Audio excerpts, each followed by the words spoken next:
Después un proceso de preguntas, un descanso y vamos a... Sí, sí. Vamos a hacer transmisión en imagen, ¿ok? ¿Ya? Sí, ok. Hola, bienvenidos a todos y todas. Agradecemos mucho su presencia en esta sesión extraordinaria del Seminario Permanente de Estudios Policiales en conjunto con el programa PIF de la Escuela Nacional de Antropología e Historia. Agradecemos particularmente al profesor Esteban Rodríguez Alzueta, quien nos va a impartir la conferencia titulada Reclutamiento Policial, Delitos Callejeros y Economías Ilegales en Argentina, la productividad económica de la violencia policial. Esteban es abogado y magíster en Ciencias Sociales por la Universidad de La Plata. Se desempeña como profesor e investigador de la Universidad Nacional de Quilmes y la Universidad Nacional de La Plata. Es director del Laboratorio de Estudios Sociales y Culturales sobre Violencias Urbanas y la revista Cuestiones Criminales. Autor de Temor y Control, La Máquina de la Inseguridad y Vecinocracia, Olfato Social y Linchamientos, entre otros. Esteban, bienvenido. Muchas gracias por brindarnos este momento y compartirnos tus avances en todos estos temas interesantes. Y pues bueno, sin mayor preámbulo, adelante por favor. Gracias. Bueno, yo soy un violentólogo, por eso les preguntaba hace un rato sobre la violencia, ¿no? Es decir, me dedico a un poco pensar la violencia policial concretamente, ¿no?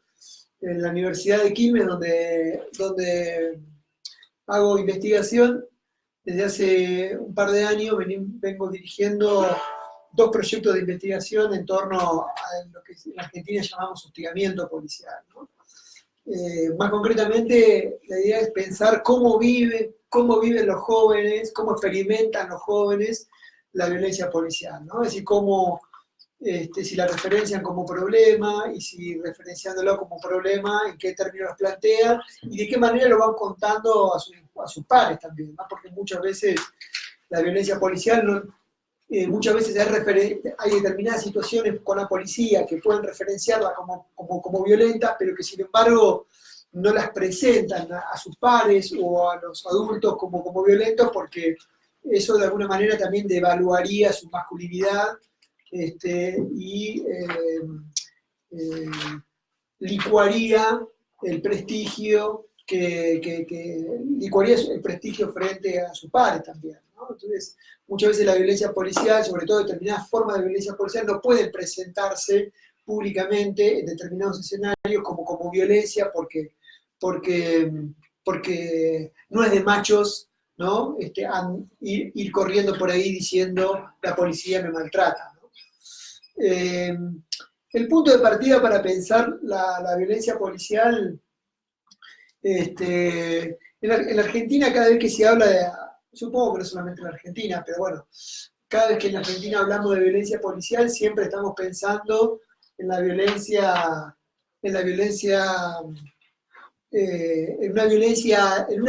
negativa, ¿no? Es decir, una violencia que tiene la capacidad, digamos, que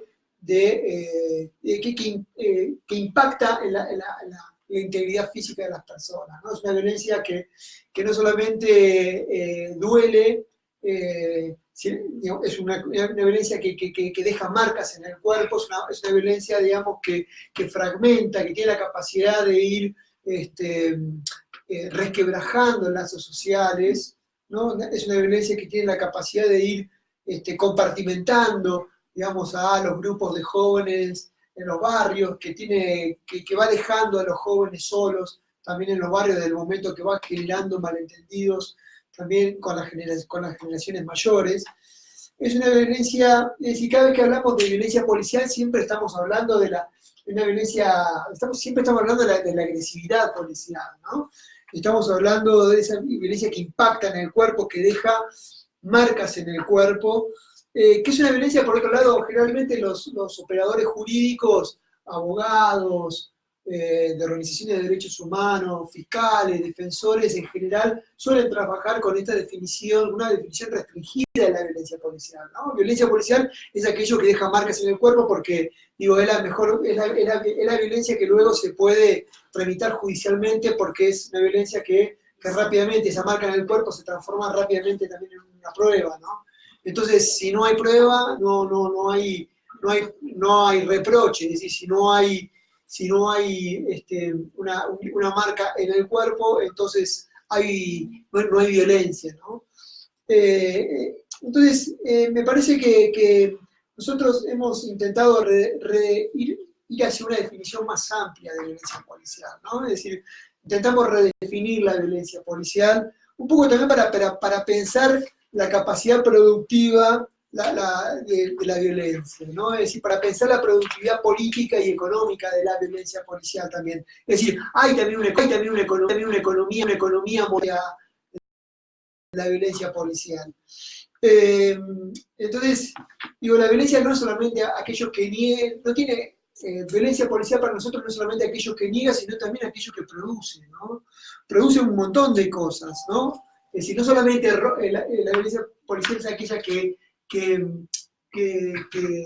niega vínculos, sino que produce vínculos, ¿no? No solamente niega la comunidad, sino que también produce formas de comunidad muy especiales, ¿no?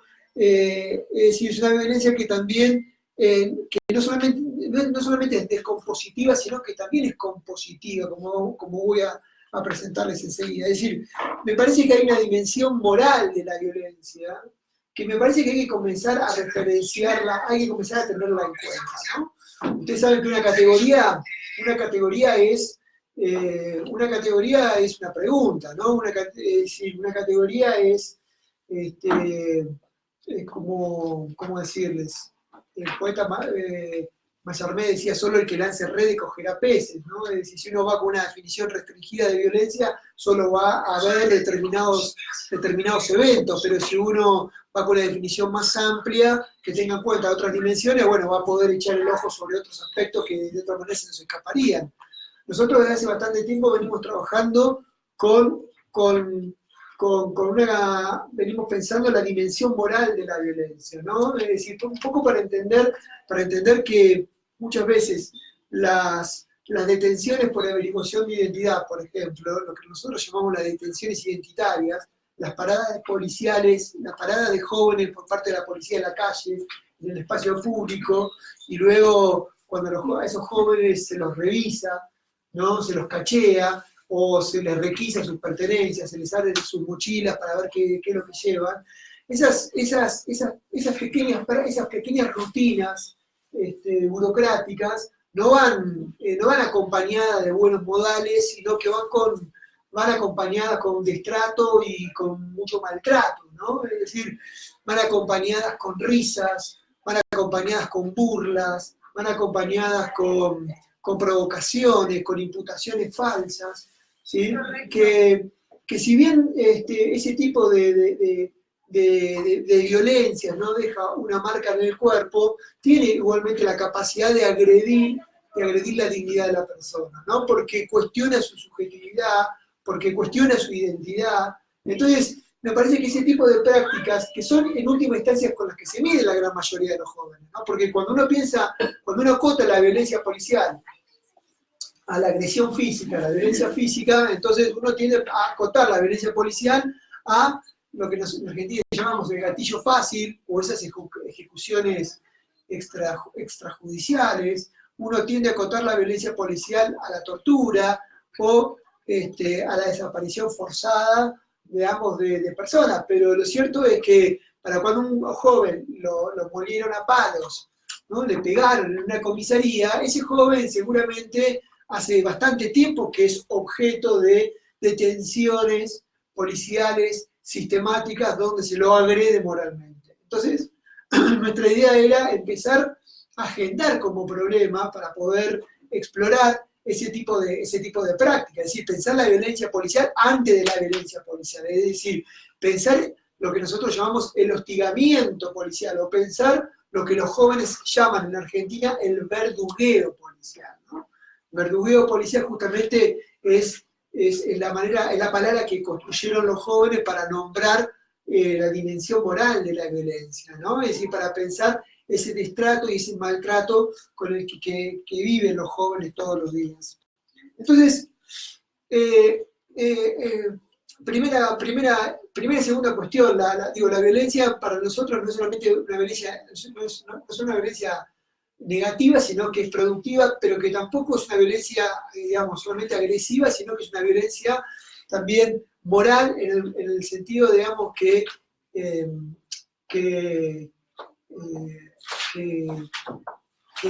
tiene la capacidad de cuestionar la subjetividad de los jóvenes también, ¿no?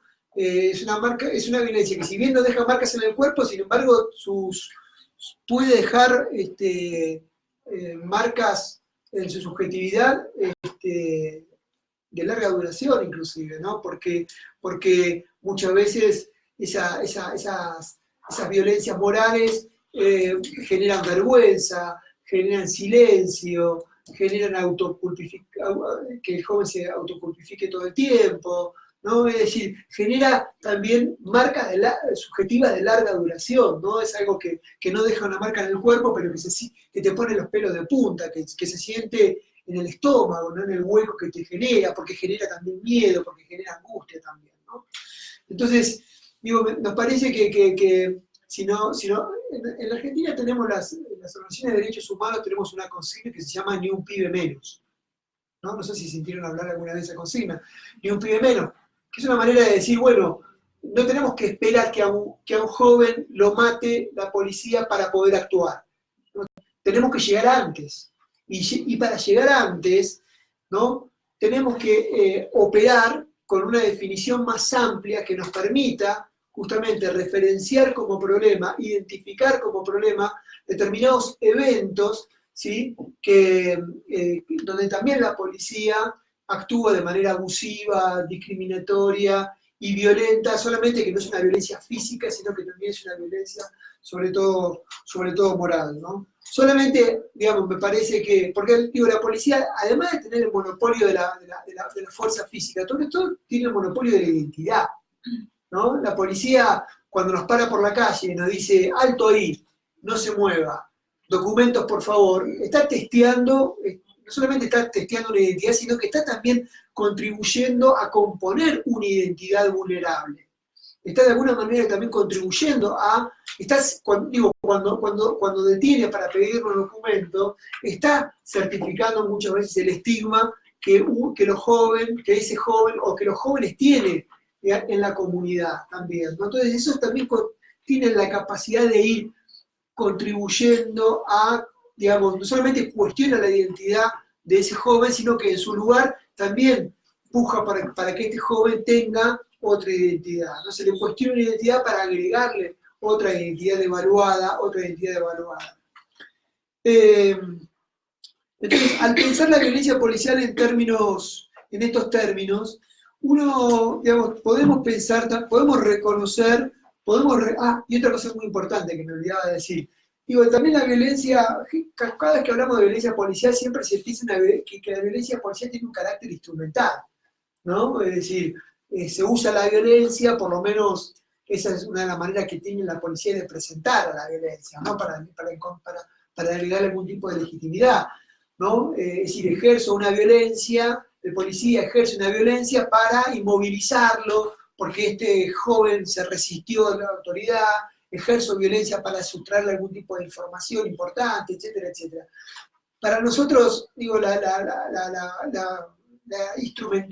instrumentalidad es una de las dimensiones también de la violencia, pero también hay una dimensión expresiva y emotiva también de la violencia policial que tampoco deberíamos perderla de vista, ¿no? Es decir, muchas veces los policías cuando ejercen violencia no lo ejercen porque están queriendo comunicar algo, ¿no? A veces al joven o al grupo del que forma parte ese joven, ¿no? Y se usa muchas veces al cuerpo de esa persona o a su subjetividad como una suerte de retablo, ¿no? De lienzo donde se escribe un mensaje que el otro deberá, donde el otro deberá leer, ¿no? Sino que muchas veces también el policía ejerce violencia para mandar un mensaje a su propia tropa, a su propio grupo de pares también, ¿no? Es decir, yo agredo, a veces físicamente o a veces moralmente, a un joven, no porque tenga un problema con ese joven o con el grupo del que forma parte ese joven, sino porque es la manera también de adquirir prestigio, ¿no? De ganarme el respeto de mis propios pares, ¿no? De que yo sé pararme de palabra frente a ese joven, es decir, no me va a pasar por arriba ese joven, yo sé pilotear esa situación, manejar esa situación de conflicto, entonces eso de alguna manera me permite ir ganando prestigio y acumulando prestigio y ganarme el respeto frente a mis propios padres también, ¿no? Y muchas veces también hay una dimensión también emotiva de la violencia policial que tampoco debería denostarse, ¿no? Que tampoco debería dejarse de lado. Por ejemplo, yo hace un tiempo escribí un artículo que se llamaba olfato, se llamaba violencia tedio y violencia policial, ¿no? Donde yo lo que planteaba ahí es que, bueno, la mayoría de los policías de visibilidad, ¿no? Los policías la policía de proximidad que está, es la policía que está en la calle todos los días, que generalmente está emplazada en zonas que están de por sí sobreaseguradas, porque están emplazadas, digo, la policía de visibilidad se encuentra siempre emplazada en lugares donde existe videovigilancia, donde generalmente los vecinos o comerciantes a su vez han pagado seguridad privada, ¿no? Y donde hay donde hay menos riesgo también de que ocurra algún tipo, digamos, de delito de callejero también, ¿no? Entonces generalmente la labor de la labor de esos policías está hecha de tedio, está hecha de aburrimiento. Es decir, uno de los problemas con los que se miden muchas veces los policías es el aburrimiento. Son policías que justamente se dedican a hacer nada, ¿no? Que no hacen nada, que están 5 horas en esa esquina o caminando 2 cuadras para allá, 2 cuadras para allá, haciendo nada. Entonces, digo, muchas veces piensan ustedes que esa persona eligió ser policía no solamente a veces como una estrategia de sobrevivencia, como la oportunidad de tener un salario estable que le permita acceder al mercado de consumo, que le permita tener una obra social, reconocimiento de antigüedad, vacaciones pagas, etcétera, etcétera, sino también muchas veces esos actores sociales, ¿no? Eligieron alistarse, ficharse a la policía por una cuestión de pertenencia, es decir, para adquirir una identidad.